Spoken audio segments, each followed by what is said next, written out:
What's going on, everybody? Welcome back to Hollywood Already Did It, your weekly podcast for movies that have been rebooted, remade, sequelized, and are otherwise unoriginal and uninspiring, except for today and every other end of the year that we've been a podcast, when we've changed our own rules because, in fact, I can do whatever I want. We can do that. There's no network here. There's nobody above me. It doesn't fucking matter what I want to do. So today we're doing top fives of the whole year because 2019 is over. I, of course, am your crazy host, Blake Schultz, and with me is Terrence Tatum. Hello, everyone.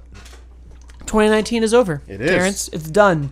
We put that fucker to bed. The whole decade is done. The whole decade is over. And a lot of people are doing like... Decade in review. Decades in review, which is something that I can't even fathom. I can't wrap my head around that. I've seen like people doing their top 10 list for the decade. I'm like, oh, my head would explode. I need a list in front of me. Yeah. And then I get really weird. And I think before we do this, we should talk a little bit about reviews. Yeah. Because we're in a unique place where I pretend that our show isn't a review show. We're also in a unique place in that we don't have like a style guide for reviews. And I think there was a lot of talk online about the website IGN changing from what is technically a 100-point scale, 7.8s, 6.9s, to a 10-point scale of 1, 2, 3, 4, 5, 6, 7, 8, 9, 10. Right. 10 being the highest, 1 being the lowest. And a lot of people are talking about the pros and cons of that. And that gets into a lot bigger conversations of like, you go to see Siskel and Ebert, thumbs up, thumbs down. But It's normally very, 4 stars is right. the tandem here. Right. Metacritic, Rotten Tomatoes. And sort of the concept of like, a 7 is still okay. Right. And we've kind of been conditioned That. a 7 is a C. Correct. Which is bad Right. if you want to have a 6-figure salary in the year 1992 and is terrible now if you even want to have a shot at anything. Correct. So we don't do letters or numbers or any of that nonsense here because No. I just think it's a flawed system in and of itself. Right. And there'll be some movies that will be technically that if I were to give a number of a 6, that would seem like that's bad, but I actually still really enjoy it. I don't think the numbers are ever indicative of how you feel about a film. Yeah, and I think that's part of what we're going to talk about a little bit in some of these is one thing I really factored in this year that kind of looking back on the decade is something that's hard to do. There were a lot of things this decade that I would say are such brilliant films, Yeah. but I'll probably never watch I again. will never put them back on. Where there are other movies that are deeply flawed, that if you said to me right now, let's put this on, I would be like, yes. Yeah, let's do it. You get into weird things of comedies where it's like, the story is stupid. Well, it's supposed to be. It's a comedy. Right. The horror movie is really just servicing up scares and action. It's a horror action movie. Right. What do you want? Yeah. I think with that context, I kind of looked at this year of what am I going to be able to rewatch and talk about for a long time instead of just being like, I'll use Uncut Gems as an example of a movie that I was so impressed by, or even 1917. Right. These very impressive, amazing testaments to art, to Adam Sandler's performance, or to the single shot in 1917 that I just went, these are such good movies.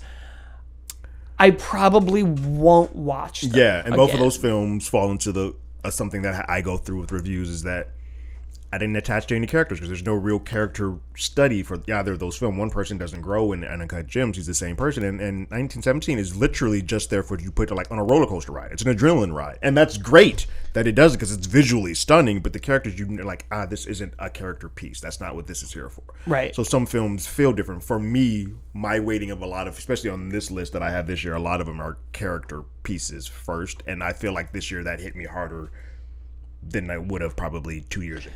Yeah, I think it's a kind of a tough game, right? Because especially when you look back at a decade, or even back at a year. And we do this when we do the Oscars, right? Of like, well, what of these are we really going to be talking about in 10 years? How many Best Picture winners have just kind of lost their place in the conversation where movies like Star Wars that have never won, and you get in such a weird thing. And I think really looking back at the decade as a whole, that's where we really start to get to, of really being like, I could pull up a list and go through and really try to figure out what's the best. Or I could just be like, well, from 2010 to now, I've watched The Social Network every other month. Right. So obviously that's one of my favorite movies of the decade. I also think sometimes when people do that, they're like, I'm going to try to sound really, really smart. I want to be the high so class like, of, you know, this one, Yeah. Tree of Life, a movie no one's talked No about one- in years. no. But, you know, whatever. How did you feel about this year overall? 2019. The year of film. the year that Disney made $6 billion. $10 billion at the box office. The first ever for one company. They were 30% of box office revenue in 2019. However, they were not 30% of all films released, Correct. which is an important distinction when we get into whether or not they're a monopoly or just an evil corporation. Right. And that slider is changing as the years go along. It's just an evil corporation. Yeah, it's an evil corporation.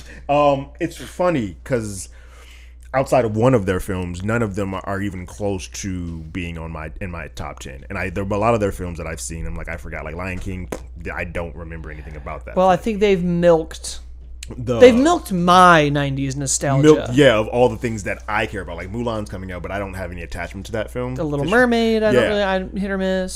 So this was a year that the things that were new or creative or somewhere different stuck more with me. Like those were the films that I was more anticipating to seeing, and they're not on my list, but movies like Waves or like Loose, where I was like, oh wow, this is a completely different, like smaller black film, but it's like, oh crap, I would not have seen this in a typical year where if I did not have a list, I am going to the theaters now to see stuff that actually interests me more that I would not have seen on first go because my brain would not have been open to it.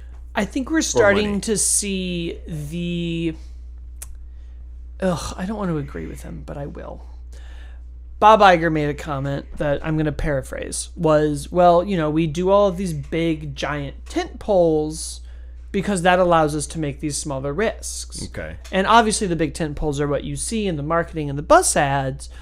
But I would say 4 out of my top 5 movies of the year, and then really my bottom, if we were rounding out 10, the next 5 for me are all risks. And there were a lot of risks this year. This is a weird year for me because I go, man, we really went full stop on the remake and nostalgia train. 100%. Aladdin, Lion King. But then the Skywalker saga ended. Endgame was an ending to this Infinity Saga. Game of Thrones ended. So you have a lot of the big bubble stuff. Yeah, kind of a lot of the things that we've sort of created into fandom are dissolving a little bit. And in that, you did see an incredible rise in independent horror, an incredible rise in even like comedies had another shot this year that they usually don't. Long Shot, Booksmart, Jojo Rabbit, all of these things. If you looked at the counter programming every week for these giant tentpoles, that never seemed to stop. Right. Even this year, January is usually a dumping ground. Bad Boys 3 is next week. Yeah. So like the idea... The summer movie season will always exist. Right. But similar to how for probably up until the last 4 years, video games, their dumping season was 3/4 of the year. Correct. And then everything came out in October and November for the holidays. Yep. But now you'll get things like God of War in April. Yeah. And Grand Theft Auto in May. The release window stuff has changed. It's completely. really stopped mattering Yeah. as much. Right. And in that, I think a lot of stuff has thrived that we wouldn't normally see. Yeah. You even look at the streaming services suddenly with Late Night and The Report and Marriage Story, The Irishman. Dolomite Is My Name and Irishman. Like you get the Netflixes and Amazon, all of them are starting to put quality enough stuff that you're like, oh, this should be up here with the rest of that. This was one of the safest years in film, but quietly underneath it were more risks than we've seen in the entertainment industry that may not have been box office hits, but made a splash online. Their film that they make you discuss things, they make you talk about things, and they're like, even if it's just a small like artistic thing, or it's like, oh, Ready or Not was huge. It had one trailer the entire year, but everybody that first weekend it came out was a killer because you're like, this movie got no attention, but these theaters are full. I mean, you had things like Brightburn come out that I didn't like, but it was there.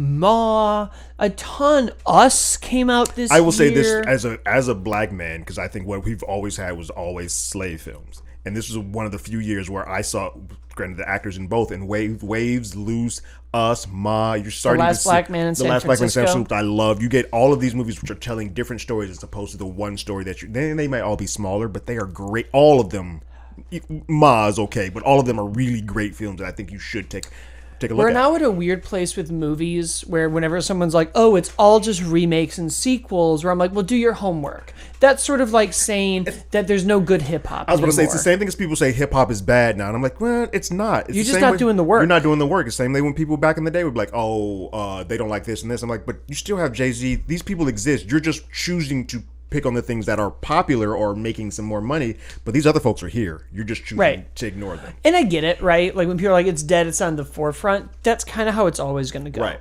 There's always going to be something that's in the spotlight, and it's, if there's a thing you miss, go find it. Yeah. Because 9 times out of 10, it is there, except for maybe the type of diversity we want. That's the one thing where I'm like, we can still make this better. Correct. But if you're going to sit around and tell me there were no original movies this year, and then also try to claim that none of them were successful, there were not only a lot of original movies this year, there were original movies that made money back. And there were movies like Joker that took an existing genre that we've seen a million times over Flipped it on its head. Right. It's a fascinating year. It is. And we could talk about it forever, but we're not going to do that. Instead, we're going to talk about our 5 movies. Should we start doing that? Yeah. We're going to go with our bottom 5. This is the only time numbers will matter. We started off this podcast with me being like, here's my numbers don't matter right now. They will. And 5 will be our 5th favorite, and then we're going to move up to our favorite. Because if we started with our favorite, well, that would be like doing Who Shot Mr. Burns Part 2 first. It wouldn't make sense. The baby shot him here? is stupid. I believe you and I have the same number 5, so let's do it. Knives Out. Let's talk about Knives Out. Terrence, start us off. That movie, the trailer alone, the first trailer I saw for that, I was like, oh, I am in. And I didn't expect, because that came out during Thanksgiving. And people were like, oh, it's going to do okay. It's going to do fine. And people had Rian Johnson hate because of freaking Last Jedi. But if there's one thing we learned this year, it's that The Last Jedi did not kill Star Wars enough. I'll argue, no one can argue the numbers. It made less. That's how third movies go. Right. Nor did it hurt Rian Johnson's name. No, he is still out there, and people came in droves. And I think this was one of those ones where it was something different and new enough at a time where people were like, oh, I do like murder mysteries. Well, I do like this. And it was one of the few movies that kept positioning itself as a whodunit that no one's done it. Right. And I was the cynic in the theater that went, remember bah! Yes. Bah, I say. And then the word of mouth on this movie was incredible. Through the roof. Yeah. And it just pulled a Jumanji 2 where it just stuck around. But it really was a whodunit that nobody had done it. Right. Because it wasn't, and it's so easy, right? When someone says it to you out loud, you're like, oh, of course. Of course, right. It doesn't matter who killed them. We already know. It gives you the that. The question is who hired Blanc? That's the question. Ah! It immediately gives you the whodunit right off bat, and you're kind of just like, oh. And then it's more of like, who hired you? You're like, oh, that's a completely different question. And I am in for figuring this out. And for a year, too, that's kind of muddled with, like, why are politics in my video games and in my comics and in my movies? It's because trolls. They've always been there. You're going to be really mad when you figure out who Xavier and Magneto are based off of. Right. And you're going to be furious when you play Bioshock for the first time. Guess what? To quietly make this such a political and relevant movie, because you don't really realize it until they're like, hey. Yep. Oh my, and talk about direction. This script and this directing in this film is phenomenal. Each person cast is perfect for their specific spot. I thought you would have had because these are some top-notch people they have, and I thought it would have been too many, but each person gets a solid amount of screen time, and they all use it well. Like, I genuinely cared about this family, this thing, and I love whodunits. And unlike Murder on the Orient Express, this one was fun, and I think that's the biggest thing that this movie had. That I think a lot of the movies this summer did not, especially the big Disney stuff like Aladdin and Lion King. You're like, you took the heart and soul out of this. This movie had heart, soul, and it felt fun. People walk out smiling like that was a good damn time. This movie proves why we're where we are, though. Because everybody goes, where are my original ideas and where are my new IPs? And I understand that. Then, Knives Out came out. And we all went, where's Knives Out 2? And I immediately thought to myself, well, guys, what if we didn't chain Rian Johnson to This Detective Blanc? right. forever. Right. What if he just made more cool original Just let movies? him do original stuff. To which the internet said, "Die in a ditch." Shut up, fool. I want to see Daniel Craig do this. Shut your face. So the next time you're like, "Where are my original ideas?" It's because you, the audience, demanded more. It is so funny because Ryan Johnson, like, break Looper and this, you're like, oh, these are great. And you're like, oh, but the reason when people feel like he messed up is when he attached himself to Star Wars, and now you're going to make him do a sequel to a movie. I'm like, guys, let him just keep doing his new stuff. Just do this. Just do this. Yeah. What if we just it's how I feel. People are like, "Where's my Back to the Future 4 and Who Framed Roger Rabbit 2?" And I'm like, guys, what if things that are perfect just stayed that way forever? Yeah. What if it was just perfect? I loved it. I loved the whole ride. Yeah, it was a fun. You could give Chris Evans' sweater an award. His sweater is amazing. My God. The only complaint I have with the movie is I want to see all of these actors do more with these characters, which is the best complaint you can have. I say it's one of the best If things. I'm stuffed from a wanting meal... wanting more, you're then that chef won. It's why drug dealers are so successful. Yes. You very much leave there like, oh, I want to know more about this, but it ends on such a note. That shot at the end of her just on the rooftop with the cub, you're like, oh, this is That is some fucking directing 101. Like, just put the person with power higher than the other ones. But when you see it, but when they do it right, you're like, well, fuck. Got that fucking coffee cup? Put that on a store and make your money back. Jesus. Yeah. My house, my rules, my coffee. Fucking great. And I just you gotta love Daniel Craig. And he's just a masterful. his outburst. Well, we all cheered. No, you did not. You all treated this lady terribly. But who hired me? Such great tics and the way his voice and you could tell he was having fun. These are the movies that you can tell is like, this is why I don't want to beat myself up doing Bond. And did you see the shit that the gaffer had to do on his own for the reflections in people's glasses to match? No. He did cardboard cutouts of what would have been behind them. Wow. And Ryan Johnson posted a ton of BTS. Okay. And it's all just if you look at Jamie Lynch's glasses and everything behind her, it all syncs up. It's not just tungsten lights. Right. So he would put up what they call cookies in the industry. You cut out cardboard and put it in front of the light to match a bookshelf, that, the other. So throughout the whole movie, the problem you usually get with glasses isn't there. Nice. Which is just incredible. It is. And it's one of those little things that you're it's a smart you think thing. Everybody would do this and they don't. Right. Most people are like, there's going to be some lights, whatever. Yeah, we'll take it out in post. There won't really be lenses in the glasses, but it really shows you, I think, why people who do like The Last Jedi like it, is that this world is really built out. Yeah. And these are the things that Ryan Johnson does care about and look at. Yeah. God, what a good movie. Do you want a sequel to it? Do you want more? It's weird because they're doing it with Murder, the Agatha Christie with Murder on the Orient Express, and Kenneth Branagh is bringing his character back. And out of the two of them, I would much more rather have Daniel Blanc back. And you've got Ryan Reynolds' Clue coming. Yeah. We're about to get some whodunnits. I am a sucker. It's coming. Bring me all the whodunnits. It's coming, man. This dead genre's coming back. I'm in. It's one of my favorite genres. It's gone away for so long that this and Ready or Not all in there. I was like, this is great. I'm in. I want all of them. Yeah. No, we're back. Yeah. I kind of oddly feel like it's the time.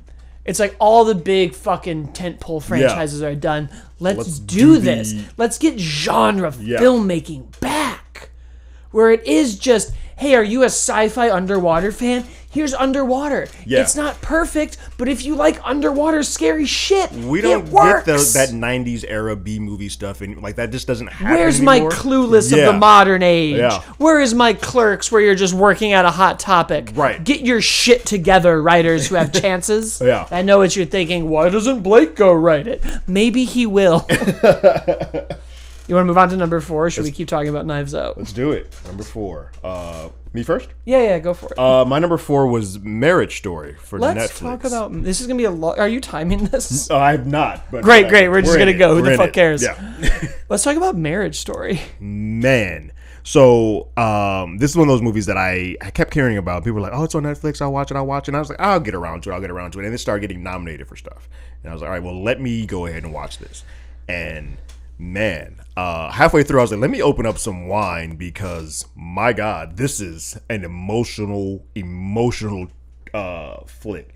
And I loved every minute of it. For some reason, I'm a sucker for also getting punched in the gut several times by characters that I care about. And I think both Adam Driver and Scarlett Johansson they're both phenomenal in this movie in a relationship that just goes wrong. And at the end of it, I was like, I don't think anybody's at fault, but they're both at fault. And that makes this work. Because you don't really root for anybody, but they're both kind of... So, I love the movie because I'm a sucker for two good actors just saying good dialogue to each other back and forth. I mentioned Clerks. Give me this almost that fucking Waiting for Godot dinner with Andre shit. When he just unloads and punches into the... My God. Now, my problem, spoilers for Marriage Story.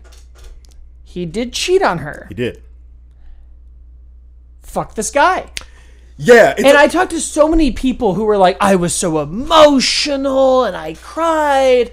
And I was like, but here's the thing. He cheated on her, so he should get divorced. And then they also made this like deal. And then ScarJo just came for everything. Yeah. So like, kind of like, fuck you too. Yeah. Now his sin is worse. Right. But it becomes a one-upping of the sins. I just want both these fucking people to not be together. Right, and it ends like that way. No. He loses. He takes an L. But they end up not being together. But also, you can tell that they still have a love for each other. And they have to because they have a kid. Like I was like, oh, this is one of those gut-punching things where you're like, oh yeah, you guys don't belong together because you put each other through the ringer. When he's had enough, and he gets that lawyer who just makes it a fucking fight in the streets. Ray Liotta is dirty. So you put the girl to bed when you were drunk. Yeah. What's up with Stumbling that? down the steps. Remember that? I was like, what? Yeah. And the way that's shot, because they keep doing the fade in of them in the courtroom on the opposite side. I was, this is brilliant. And it's so funny because it's like, man, Adam Driver deserved to get fucking dumped in that movie because he was an asshat. But she deserved that lawyer to come in and be like, you don't get to play hardball. Right. Yeah, this isn't going on. Because she was taking all of it. Laura Dern's great in this, and her lawyer was like, I'm about this, I'm taking all this. And the second she saw Ray Liotta coming, she was like, get ready to put on your gloves because this is about to get grimy. But again, like that's just a movie of good dialogue. And that's also a movie, we were talking about kind of how the year is and how things are changing a little bit.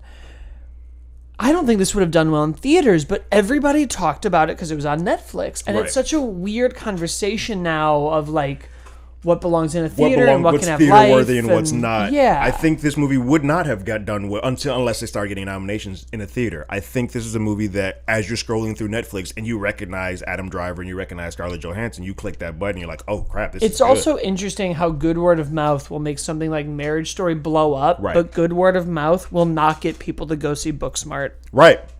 Yeah, it's a theater thing. Accessibility is becoming more and more. You can just cut your TV on and watch this, whereas you have to get out of your house. You might have to get a babysitter. You might have to do yay to get to the theater to watch this, as opposed to I can just cut my TV on and push play, and that changes everything. Well, and it is an investment, right? Like I tried to watch.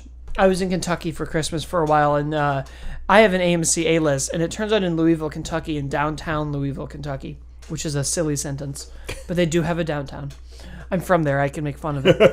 I was like, oh, well, my parents, they go to bed at like 8, 9, whatever. I'm going to go catch up on my movies. I'm going to go see Bombshell and Uncut Gems and all this.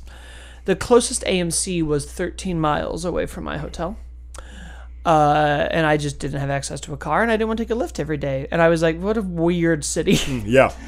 And then regular movie theaters, not downtown. That was my option, was to get to that AMC. So then I watched Marriage Story, which I loved. Then the next day I was like, I'm going to put on The Report. Couldn't get through it.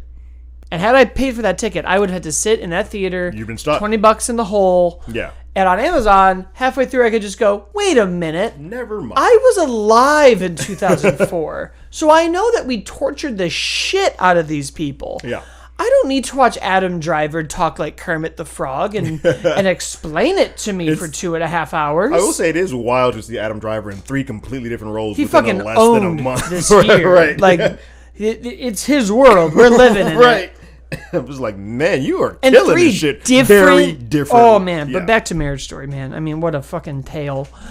I liked it too because it did feel real. I also am a sucker for films that don't tell stories linearly. Like when you start doing Yeah. stuff, I fall for that every time. It's an actor's movie, man. It is. That's what I keep telling It people. I'm is. like, this is an actor's movie. It is. Could be a play. Yeah. I loved it. I really loved it. I didn't think I was going to like it that much. I really thought I was going to be like, ugh. But that is my kind of... Man, you just get two people in a room with good Dialogue. mouthy going dialogue. back. It's And great. you have something to say, and you have arcs, and these characters change and grow. And we always say there's not a winner and a loser in a breakup. And at the end of this movie, I was like, he lost. Oh, he definitely He lost. lost. He lost everything.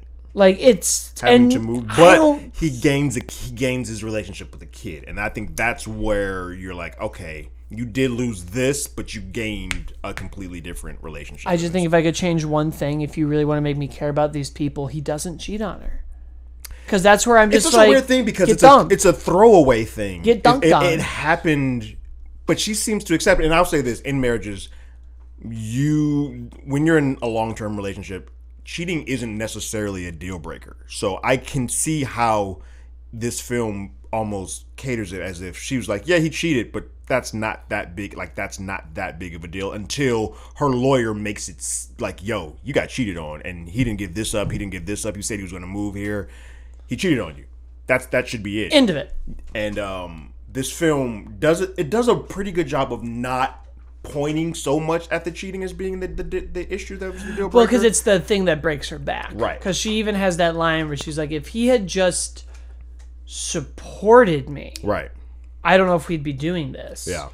And it is like, oh yeah, he is an asshole. Right. Like, And he keeps taking new jobs while she has it just he adds on to it, and I think that is the thing that breaks it, but I don't think that is the catalyst for the entire breakup. I think being in a relationship, and I know people who have been cheated on in a marriage, if the cheating happened and then he had fixed himself or was starting to be more supportive, I don't think the divorce would have happened. It's just that was a lead up to everything else. well, right. I mean, that's kind of where you get into the reality of it. Right. Of like, If well, you have a I know kid, it these becomes a people little and I difficult. know these people. Right. And Yeah. I liked it. What was your 4? My number 4, and we're gonna take a hard left on my everything's original and fun this year, but we have to talk about it. It is the 4th favorite, and as I said before this, when you talk about reviewing things that are your favorite, rewatchability has to come into it. Something I can put on whenever, it affects me whenever. Endgame is my 4th favorite movie this year. It's in my top 10. And there's no way that it can't be, Terrence, because if I didn't put it in my top 5, I would be a fucking liar. Because I have put on that, I saw that movie 4 times in theaters. I've probably watched it 6 times on Blu-ray. And right now, if you were like, let's put on Endgame, I would stop let's do this it. podcast and we would start it again in 2.5 hours. I think that's the My weird thing about that film. God. And talk about a risk in film. We talked about how this year, in 2019, the year of our Lord, there have been a lot of risks in film. Right. Marriage Story was a risk. Knives Out was a risk. I would make the argument that Endgame is a safe risk, but a risk. And it's only a risk if you go back to 2008. Right. This started with the guy who made Swingers taking a drug addict, uninsurable actor. Right. No script. Where the studio was like, we don't and want a this. D-list. I won't even say B-list. A D-list superhero. Iron Man at that time was a D-list Who the actor. fuck cared about Iron Man? Right. I had to ask my dad who he was, and I Yeah. loved comic Yeah. books. It was ridiculous. And then, for the first time ever, we did something in film that they had been, well, not the first time ever, because like Dracula met Abbott and Costello or whatever bullshit. Right. For the first time for millennials, Yes. we had done something in film nobody had done before. No. We did what comic books had done. We Yeah. did what the Jetsons and the Flintstones did once. Yes. Different situation, but the same thing. Urkel was I on was Step by also Step. excited about that. Crossovers are part of the DNA Right. of the business side of movie making. Right. But never, ever, ever had they released a giant multi-million-dollar tentpole and gone, yo, I hope you saw these four films. Did you watch these other 22 films And that we then had? we had the audacity to go, cool, you saw all those movies and then you saw this one? Let's keep Here's it a going. purple man in space. And we'll give you no context. He'll just show But up. if you stick with us, in 5 years, gonna pay off. Josh Brolin will voice him for a minute in a movie. And then another 4 years after that, not. He will be the villain in one movie where we will kill half the universe. Yeah. And then, and only then, will we make a movie where this character matters. That is some crazy shit. It is a spider web of shit that Kevin Feige... If I stood up in my film class and they were like, Blake, what's your pie in the sky dream? And I said... So hear me out. Guys, listen, the future of movies is crossovers with the Avengers.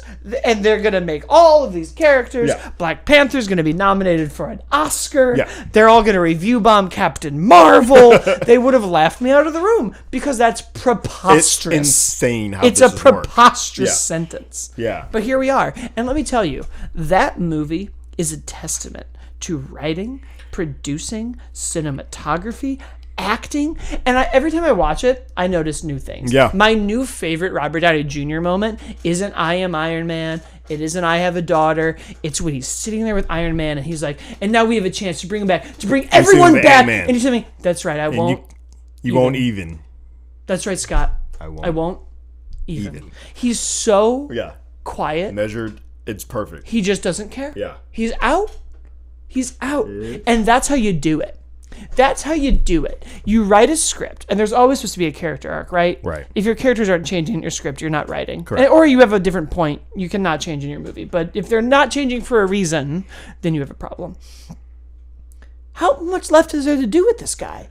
Yeah. You take him out of the game, and then you make him care again. He has so many character moments in that, because when he first sees Cap and just lays into him, I'm like, oh, Jesus. I remember saying that, oh man, there's so many moments where if we nominated Robert Downey Jr. for an Oscar tomorrow, I wouldn't be mad. Okay, I can see how you got there. Yeah. Oh, and the action when those portal, that is movie It's moments. It's one of those moments, the portal opening, it's back to back, because the shot of Cap looking at all of Thanos' army, and he's like, all right, I'm strapping on. This is I'm what still Rise of going Skywalker to do this. didn't have. Yeah. This is what Star Wars did not have. Right.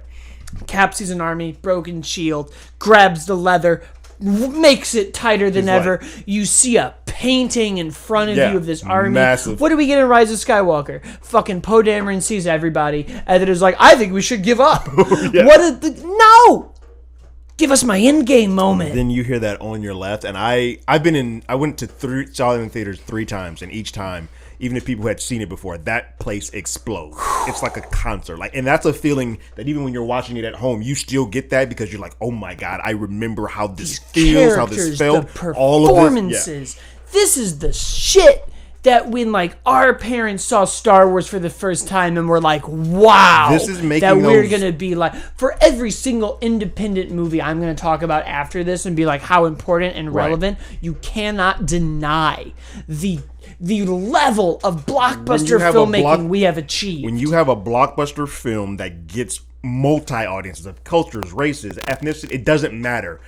All in that place, and they all lose their shit at the same time. You have succeeded. Not the whole roadmap that you made to get to that point. That was what that was for, and it exploded, and you nailed it. And Terrence, it was so good that now they have to do a lot of work to get me back on the train. Right, because it's like, all right, I'm kind of out. Like this the Black Widow trailer, I'm like, oh, that looks good, but I don't. Yeah, I was like, you earned that, and you nailed it. Now I'm kind of just like, all right, well, I guess. And I'll make the argument for everybody who's like, this movie's not a risk. It was a risk. Killing Robert Downey Jr. in that movie is a risk. It's a risk. And I've had people like, whoa, I saw it coming. Of course you saw it coming. Right. Obviously. But let's really talk about this for a minute. He's carried this franchise for a decade. Right. They want to make more movies. And you're telling me we got to put him on the shelf. That killing him off isn't a risk? Put him, and you're losing two. He and Cap. You're putting him on the shelf. Right. I don't know how much more juice Thor's got in him. Right. We're passing the hammer to Jane Foster in the next movie. Yeah. We're done. We're out. Spider-Man's going back to Sony. Right. And I get it. Marvel, comic books, We have no idea when this pendulum is going to swing around. Right. We don't know when it's going to happen. No, but to be Black alive, Widow might not do great. It could not. The Eternals might not do great. And granted, they've earned a cachet where we've seen that before, but they were in the middle of a wave. They don't think they have that wave. That wave has come to an end. So I don't know if they had that. But I will say this: I will always remember this. To be alive during the era where these 23 films happened from 2008 till last year, I'm sitting here like, I lived it and I was in it, and it was fucking amazing. What a ride. Yeah. Like, and you know what's weird? I don't really want to do it again. I will be in my 40s. I'm perfectly fine with nothing but standalone films at this point. Like, I don't need to have if this. Black Widow ends and they're like, get ready for another decade, I'm going to be like, oh God. I'm stretch now. This is nuts. All right, I'll go, but Jesus. Yeah. Y'all are expecting a lot from me now. I mean, my hip doesn't work the same way I did when I was 08. What a movie. But to be fair, also, for Endgame not to be my favorite movie of the year just means that these next three are incredible. And it's a weird thing because Endgame's not in my top 5. It's like number 6 or 7. You bastard. But it's only there because I think the films, it just hit me different. Well, we get into, this is where the review conversation comes in. The quality and how much it impacted you. I have to put rewatchability into this. Rewatchability makes this, if I was to put rewatchability higher as a ranking for why these films up, this would be higher because outside of Knives Out and probably my number 1 film, I'm not rewatching most of my. They're either too hard to watch, or I just don't have a desire to ever kind of revisit them. I only put movies in this list that I'll watch at least 2 more times. Right, and I think I would watch all, but like Endgame is that film that I'm like I would watch this all the time. I think the reason why it's a little lower is because Infinity War was so high on my other one, and if I compare the two of them, like this is going to be a little lower. I'm just ready to admit that I like Endgame more than Infinity War. Awesome. Yeah. All right. The character moments, man. I'm a sucker for them. Okay. Infinity War is a nonstop action throttle ride, but give me the fucking drama. Give me the CW bullshit. There are a lot of moments that are very great emotional beats in Endgame, and I do love those a lot. Like the Ant-Man coming to the door the first time to see his Baboona. Yeah, I was like, oh, this is nuts. Meet Morgan. Yeah. Oh, I love it. Yeah. That's my nonsense. And I just think that last action fight scene is better one of the greatest than things. anything that's in it. Yeah, it's one of the greatest things. It is. It is. Also, we wasted the Soul Stone in Infinity War. That could have mattered. It didn't. Yeah. I think I'm a And Endgame is free of that. I think I'm a sucker of villains, and since that's like Thanos' story, I'm kind of like, all right. I know, but as much as I love my villains. Yeah. Give me my heroes back. Are the reason why we're here. That's the movie, man. Why we're here. That's the hero movie. Yeah. It's awesome. Number 3. Number 3 for me. Took me a while to see it. I wanted to see it in theaters. Word of mouth was very huge for this, so I finally got my SAG screeners and I watched Parasite. You didn't see it in theaters? I did not. Oh, Terrence. And I'm so mad at myself now because that movie was a nonstop. It was phenomenal. It should be in my top 5, and it's not. I am a sucker for movies that blend genres, and this movie just nails it. Changes the fucking game. I was like, these genres are hopping all over. It's like a dark comedy, and it becomes like a Korean like violent film. I'm like, what is going on? What did you think it was going to be when you went in? Because I thought it was going to be a horror movie. I did too. And the reason that's probably why I didn't see it in the theaters because I was going in. My wife doesn't like. Because you're a coward. I like horror movies. My wife does not, so she didn't want to go. And like the few times that we were going to see movies, I was like, "Let's go see Parasite." She's like, and the title sounds like it would be a horror movie. And from the poster looks like a horror movie, and everybody who's described it has kind of always used suspense, horror, or thriller in it. Fucked up, but man. it's so many other things to it, and I was like, "Oh no, this should have been seen in the theater." And I think if you have an ability, they are putting it back in theaters because it's going to win Best Foreign Film at the Oscars. It's going to be in Best Picture category. You should see this in a theater. It's phenomenal. Anytime you do a movie that's about the haves and the have-nots and just kind of take everybody on this ride and mix genres all over the place, and you would think that reading Korean subtitles the entire time would be I was in. Like from the first 10 minutes of this movie. I've never been bothered by subtitles. Yeah. And it comes from, in high school, my English class had a very specific teacher, Mr. Allen, and he really treated his English class because it was your junior year and senior year. You got to pick your English class: AP English, foreign stuff, regular remedial, and then there was humanities, which was like arts. And I was like, I want to do humanities, and I needed his recommendation. Okay. And I lucked out because Mr. Allen was like good friends with the humanities teacher, so his English class was more built around what that was going to be a little bit. Okay. And there was just so much foreign film in that and in humanities that I watched a lot of anime. Okay. So I really got used to being like, okay, I know that for the first 10 minutes I'm going to be reading the subtitles, but if the movie succeeds, I will stop noticing by at least the 15-minute mark, and I'll hear the characters in my head. Right. And that happened for me in this movie within the first 10 minutes. Like, Oh, yeah. I was like, oh no, I no longer realize that I am reading and I'm just in this ride. And I had not seen, I knew this director has done some other stuff that was really critically acclaimed too. I had not seen that. So this is the first time thing that I have. I don't know any of these actors. And I have never, for a foreign film, because you get some foreign horror, there's a sequence in this movie where this family has to hide from the other family. And I have never been so on the edge of my seat. Seat. I'm like, this is nuts. And that was fascinating to feel, and it was so much fun to have. And then payoffs that happen, and it's just like, oh wow. And just to realize that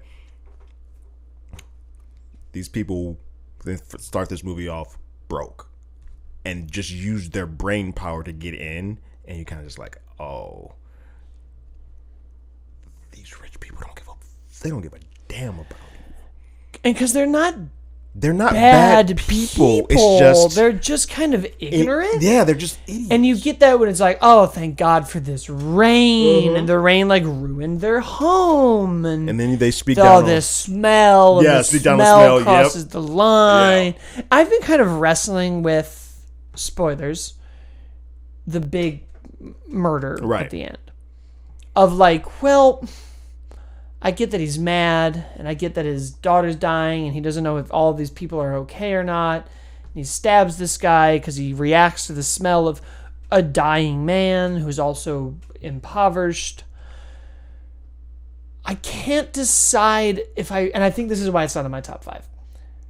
That's a really good moment, and I can't decide if it's motivated enough. If the trigger is enough to justify. I'm struggling with it, where I'm like, he was good to you. And this is all my Marriage Story problem.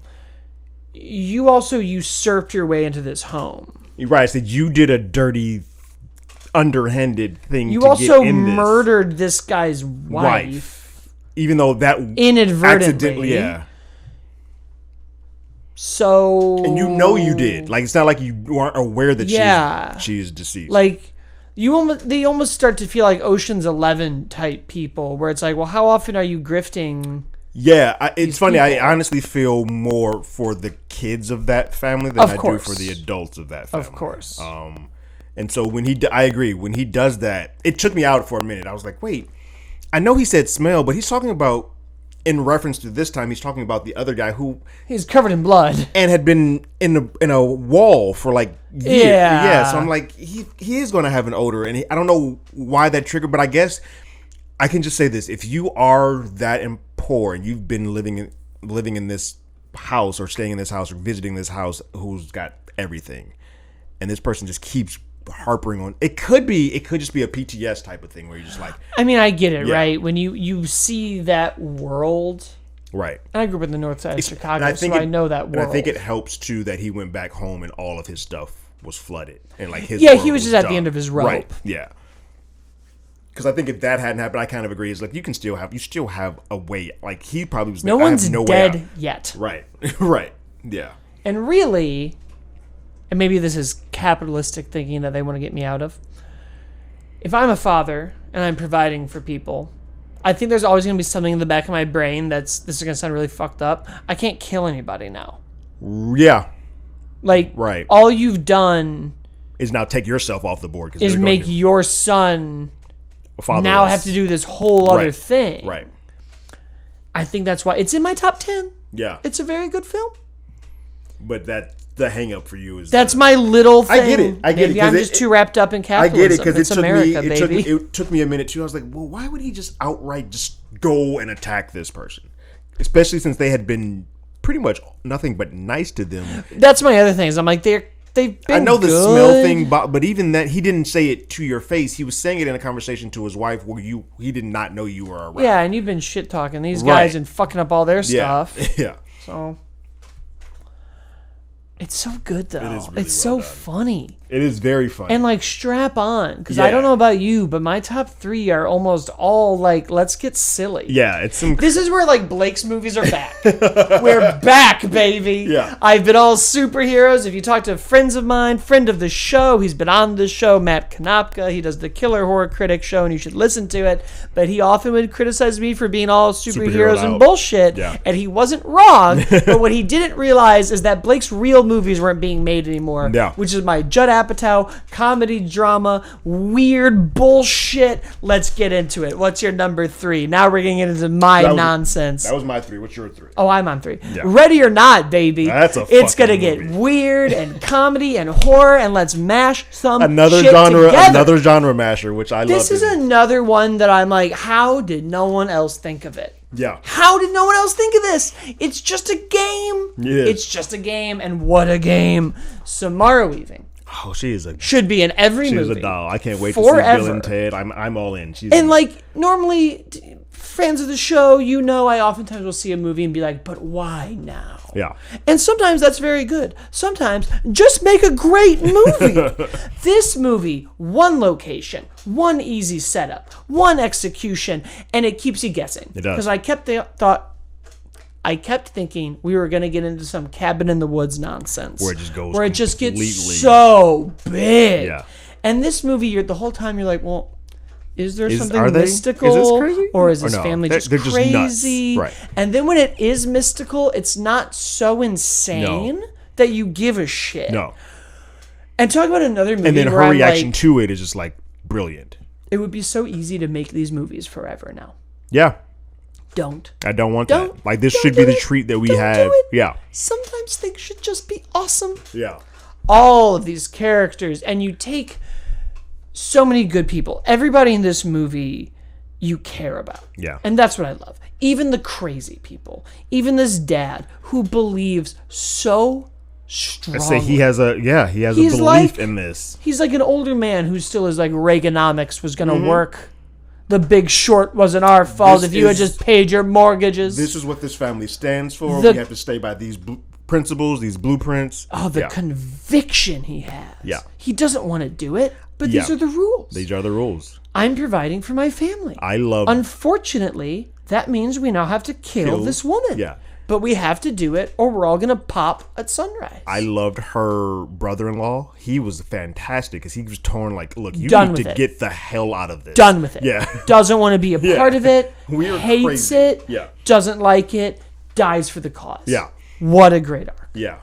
He's just sympathetic to the whole thing. His apathy is everywhere. But his wife, who's come from nothing and now has this, I will am not slit letting this go. this bitch's throat. I will kill so that there's everyone. never a cockroach in her kitchen Yeah. again. And I'll tell you this right now: if you've ever had a cockroach in your kitchen, you're never going back. Yeah. When you're out, baby. Yeah. And it just shows power, money corrupts.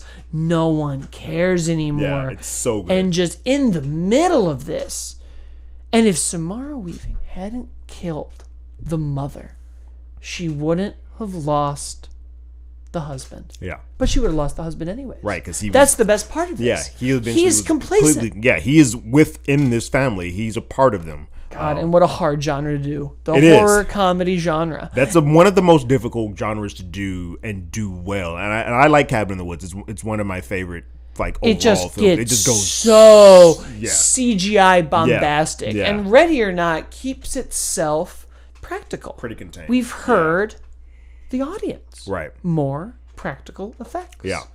Did you go see Ready or Not? Then you don't give a shit about practical effects. Yeah. Go see the things you want to support. What a time at the theater. It was a fun ride. That And was just movies we don't get enough of. yeah. These just simple ideas. Because I feel like right now movies either get overly complicated and you're like, oh my God, for the sake of originality. Correct. Or they sort of just lean back and go, just like, our inciting incident will "Is be this, very and we will original. go." And then it's just everything else. Right. It's funny. This film and in another film I think we both have. Disney buying Fox kind of makes me sad because films like this can't really happen because this is a Fox Searchlight property. We'll see. This was like the 12th best opening for Fox Searchlight and went on to be, for that company, a very healthy box office. Yeah. So I'm not quite ready yet to sit in this world where Disney owning Fox means we squash the middle films, the smaller, the Fox Searchlight movies, the R-rated sci-fi that 20th Century Fox breathed life into, things like Deadpool or X-Men. I'm not quite ready, and maybe I'm just in denial. I don't want to pretend that things like Underwater are going to go away. A movie that didn't do well at the box office and that is very okay, but this type of movie should still come out. Right.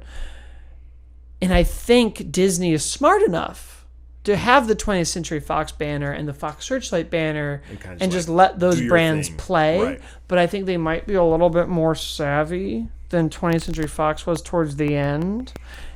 And these things might be more successful. Right. That's what you want, right? Yeah. You want the company that has everything to take the risk and then put the marketing money behind it. Right, so just put the marketing, because I think that was my biggest thing for Ready or Not, that I did not like the way that this was handled. But I mean, I don't think the marketing was that it was bad. Big for the... But they didn't have the budget. Right. And that's not Disney's fault. No, that's Fox's fault. Yeah. And if you look at 20th Century Fox before this merger, and into the merger, really, they had Stuber, Art of Racing in the Rain, Dark Phoenix. There's a fourth one. It doesn't matter. Until Ford versus Ferrari showed up, I would have been like, this studio's going to be out of business in a week's time. Yeah.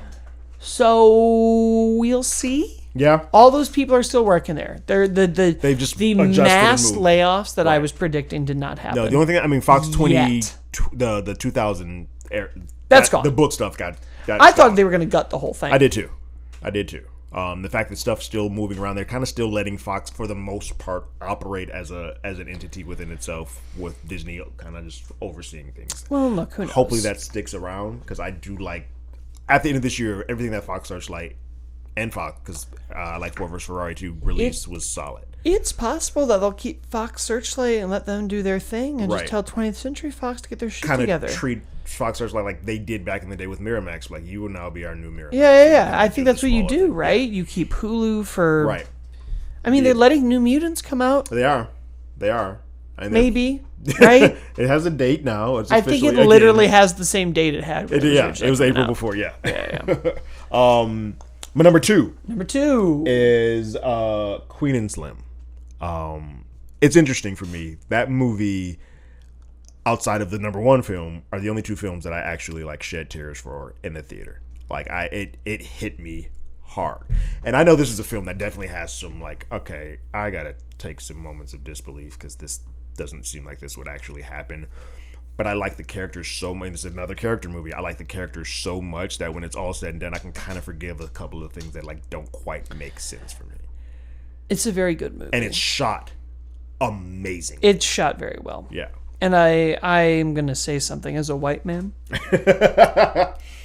It's so refreshing to have people who know how to film black skin. Yeah. And light black skin? Yeah, there's the... Can I say that? You can. Great. Because I think... Step of your fucking game, white DPs. I think it's a very hard thing, especially when you're dealing with, like, the biggest issue with filming black people, especially if you have a group or a ton of black people, is that our skin tones are all different. Well, and it was the SNL gaffer who got some heat because he very openly said to Kenan Thompson, I hope you don't get Weekend Update because you're going to make my job harder. Right. Because you're going to be next to a white girl, and I just don't know what I'm going to do. Right. And it's like, well, you don't say that. Can't say, We all know it. Right. Everybody in the industry was like, that's aware. A perfectly fine and acceptable thing to say. You just can't vocalize that. It's a hard thing to do, man. It is. And I think there's the shot that we it's really not. You have to know how to do it. You and I talked about off mic before about the jazz club that they go to, and you can just feel the sweat. You can feel that that's an air conditioned small. It's a very authentic movie. Unlike I think we said Green Book, you can tell that this person, every city feels different. Everything feels lived in. It's a very tangible and real lived in. It feels dirty when it's supposed to feel dirty. Yeah. And I think that is why I attach so many things to this movie. Also, because of the world we live in, it just feels like it's the right time to sort of see this sort of thing. I think the only issue with the movie is something that the movie imposes on itself. Yeah. which is comparing it to Bonnie and Clyde. Yeah. And that really isn't that big of a problem, aside from the fact that now I know the ending. The ending is ruined for you. Right. Yeah. And it's like, well, I guess if you had compared yourself to Bonnie and Clyde and not had this ending, I would have been annoyed. But because in your own dialogue you announce that they're the black Bonnie and Clyde, so which also they're not. Because they're not necessarily... They're not... Bonnie and Clyde were evil people. Like, they actively tried to kill people. If I may counter that point. Rob people. Bonnie and Clyde stole from a bank. Right. At a time When where the banks were the villains. Correct. Queen and Slim shot a cop. Yes. They did. Which I can argue, you shouldn't shoot a cop. But right now, similar to the banks, they're the bad guy. Yes. So they both attack an institution that is supposed to be the good guy. Correct. And isn't. Yes. So you're a little bit like, fuck yeah. Attacking at the time of the people who are being marginalized versus them. Right. Yes. Correct. So that's where you're supposed to be like, no, they're the good guy. Yeah. It's just kind of a bummer because you want them to make it out so bad. Yeah, there are a couple of... It's a weird thing because it's there are a group of black people and there are a group of black people on this side. Some like this film, some people don't. The people that don't fall into the port, they can say that this is kind of the torture or the racial porn that we keep getting, where we keep getting killed at the end of every movie. You kind of know that going in when you use the Bonnie and Clyde terms, but yes, seeing them shot to holy hell at the end of the film is hard for a lot of people of color, and I get it. But they keep that situation complicated. Yeah. They don't just shoot. Somebody shoots and they go, who did that? Right.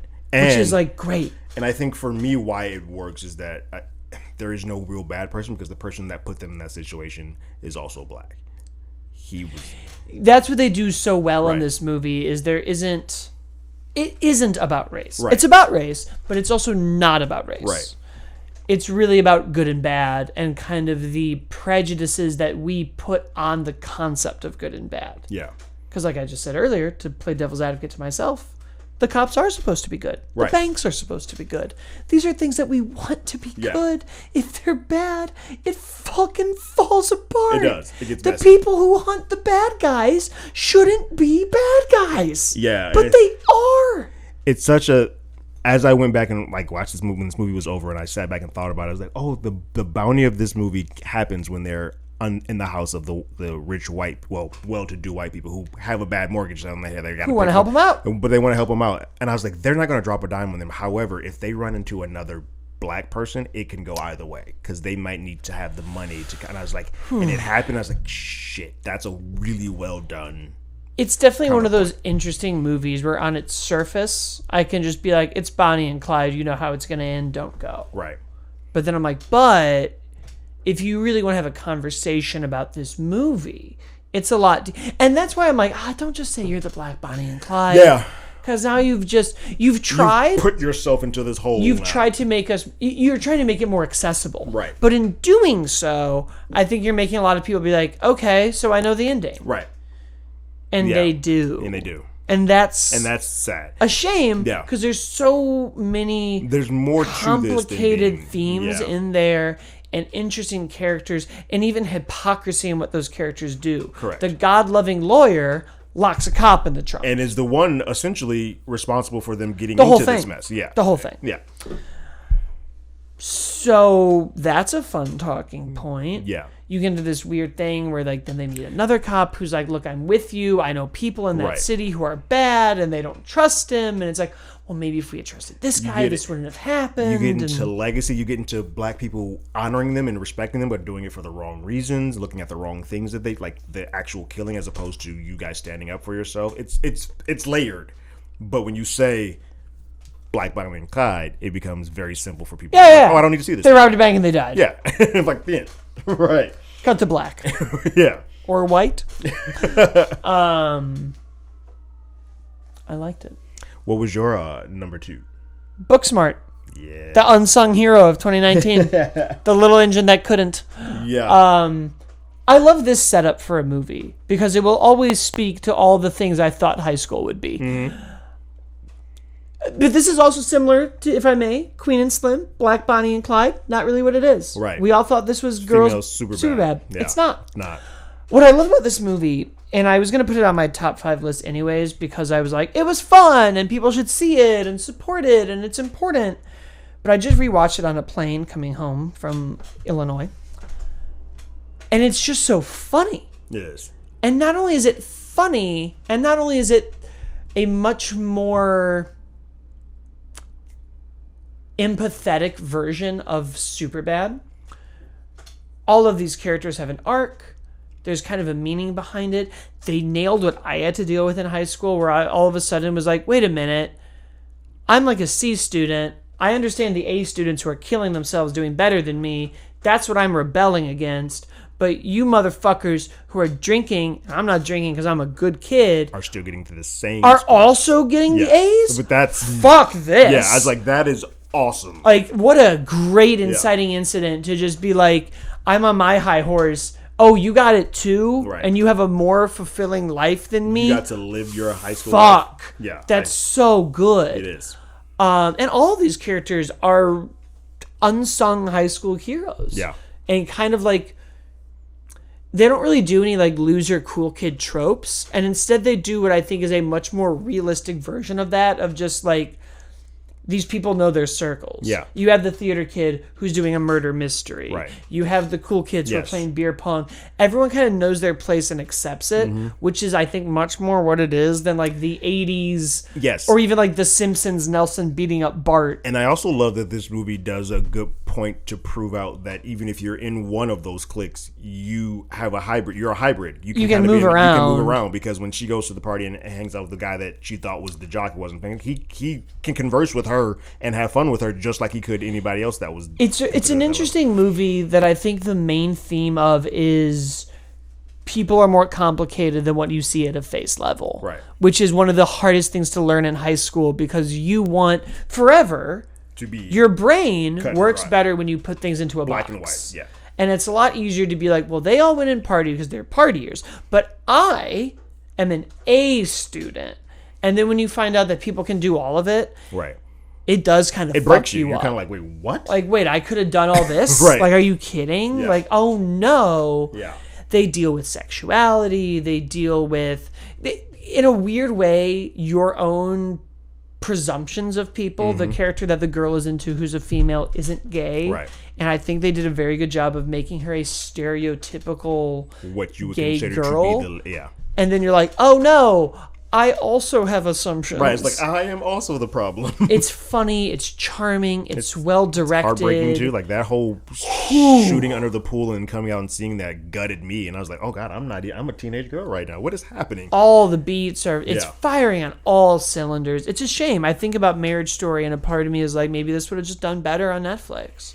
Do we live in a world where more eyes would have gotten on this? I think if the it was word of mouth streamed? would have been stronger and bigger had it hit Netflix, where people can kind of just consume it on Now their look, opening weekend, Aladdin, Brightburn, bad times Right. for all, Yeah. except Aladdin. Right.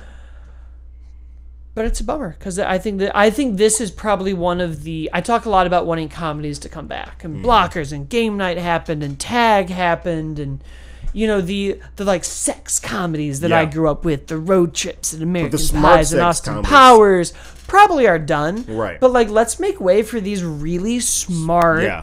comedies. Right. No, Like- this is my number 6 film. It just fell out of my 5. I love this movie. It's my favorite comedy of the year outside of number 1, which is not quite a comedy. Yeah, and I just don't think we get enough of it. Yeah, And it's hard. It's a hard genre to hit. it is. But when you hit it, It was funny. The one thing that I had heard that I was like, oh, that could explain it too. Dads or older men, for some reason, had a hard time seeing young girls doing the same thing that young boys do in high school. oh, of course. Not really, Because we're monsters. Yeah, because why would you want your daughter doing that? right. I'm like, they're the same. We're in the same. No, shut up. But I've heard that more than once, and I was like, oh, I guess that's really a thing. But all right, whatever. I mean, look, you and I are 30 or higher. Right. The reality is, if you're 13 to 24, which is the perception the studios have to go to movies, and they're not wrong, and you want more things like Booksmart, go. Yeah. Fuck what the older men are not going, think. Right. Go. Yeah. Go. It's the same thing with voting, right? When they're like, why didn't this happen? Y'all didn't vote. You didn't vote. Yeah. I have the numbers to prove it. I have the numbers to prove this too. Y'all could have gone, but you saw Aladdin. I don't know what to tell you. That made $1 million. Then it made $1 billion. Y'all went to Aladdin. Don't tell me you didn't. Statistically, you did. And if you didn't see Aladdin, you also probably didn't see Booksmart. Yeah. So you're not winning either way. Right. You just didn't go to the theaters at all. Yeah, fuck you. I get it. It's $25. Get a fucking A-list and show up. Unless you live in Louisville, Kentucky, in which case that's quite difficult. It's very far. Shall we do our number ones? Our number one. I don't know how long we've been talking, but I'm sure it's over an hour. But this one's easy because I believe our number one is the same. My number one is Jojo Rabbit. Oh my god, so is mine. Yeah. Let's talk about Jojo Rabbit. Another smart comedy that had something to say. Yeah. This is a hard movie for Fox Searchlight and Disney to promote because it could go left real fast if it had a. And once they unthaw Walt Disney's head and he sees that we made the Nazis the bad guy. What? But this movie is fun. It's smart and it's heartfelt. Like these kid actors are phenomenal. Like all three of them. And I think the relationship between the young boy and the young girl is great. His friend is fantastic, but for two movies on my top 5, Scarlett Johansson kicks me in the face. If she would just stop saying stupid stuff. Things. Because I feel the same way. I'm like, God damn it. I want to love you so much, but you make it hard. Yeah. Both. That's what true love is, man. Both Such films. smart directing. Yeah, very smart. In that we open with the Sig Heils. Yeah. With Beatlemania. Showing us, if you want to think about it, it was kind of the same thing. It was. Something swept the nation, and we just accepted it. Just took it at face value, yeah. And I want to hold your hand. Its hands going up. That is some A-level directing. Taika Waititi's Jojo. Hitler is great. And I love that this movie. Sam Rockwell, this closeted gay character. Before you even get the credits for Jojo, you're introduced to this tone of this film immediately. Like he immediately comes in with this is the Hitler and we're going to the Hail Hitler before we get into the film because we're going to break you into this. If you're in, you're in. If you're not, this might be the time for you to get off this ride because this is what the tone of this is going to be. And I think there's so many great characters in the Sam Rockwell is great because I think you think he's one way and then at the end of it you're like, oh no, you actually care about this. 100% he's been helping the Allies. All the time. Yes, 1,000%. Because that was even his line in the beginning where he's like, I got wounded in a very avoidable accident. Yeah. I was like, oh, you let yourself get hurt. Well, because I saw this movie pretty quick back to back in theaters. And the question that I had the first time was, spoilers if you haven't seen it, but you should. But there's a moment when Sam Rockwell's character comes to the house with the and I was like, does he know the inciting incident that happens before he goes? And I was like, oh, he absolutely. The second time I saw he also tells Jojo that his mom was an actual good person. Right. Yeah, and that makes that sequence so much harder for him because the way that he looks is like, I got to make sure that this kid is okay and that he and this girl, because I know what she was doing with this girl, they have to both get out of this to be okay. And I was like, oh, this is hard. And just. The hits never stop. Yeah. The comedy never stops. It keeps you on your toes. It's a pendulum swing from comedy to heartfelt moments, and it does it so seamlessly. It's really well done. This is kind of when I think about Best Picture outside of like innovating the industry. There's not one aspect of this movie that isn't at a 10. Right. Will it win Best Picture? Of course not. No. Will it be nominated? Probably not. Probably not. It's a tough sell for older people who are in the academy. It's an easy sell for us. We're like, it's happening again. Right. I don't have much else to say on it. It's great. It's a great film. I honestly think of all the movies that I've obviously you probably have seen Endgame, but of all the movies that we've said on this list, this is the one that if you have not seen, you need to. Yeah, I mean, I would say all of these. That you need to I'd see. say all of them. These are all Endgame aside, which you should watch anyways because it's great. All of these are smaller, innovative, quality new, challenging, original IP. Yeah. This is what you're telling us you want. This is what you're saying you want. And it's here. Like, and if you don't go, it's on you. And I don't want to make this whole podcast about how you need to go see original movies, but go see original movies. Yeah. That's our show, I think. Yeah. If I had to round out a top 10, I would throw in Us, Dolomite Is My Name, Once Upon a Time in Hollywood, Parasite, and Uncut Gems. Yeah, but we're not doing that. I have Us and Dolomite in my overall top 10 as well. And Endgame is in there. And Endgame. Yeah. So, good movies. Yeah. Of course, you should leave us a review on iTunes, and of course, you should follow us on Twitter and Facebook at HollywoodADI and Facebook.com/group/Hollywood Already Did It. I'm at, as always, Blake, and Terrence is at Terrence Tatum, and that's it. 2019 is over. It's a new decade, which means new defining trends, because if there's one thing we've learned, it's that in 5 years, we'll just know what the thousands were. The same way that now we have 80s movies and 90s movies. So, where's our Clueless of the decade? Is it Jojo Rabbit? Yes.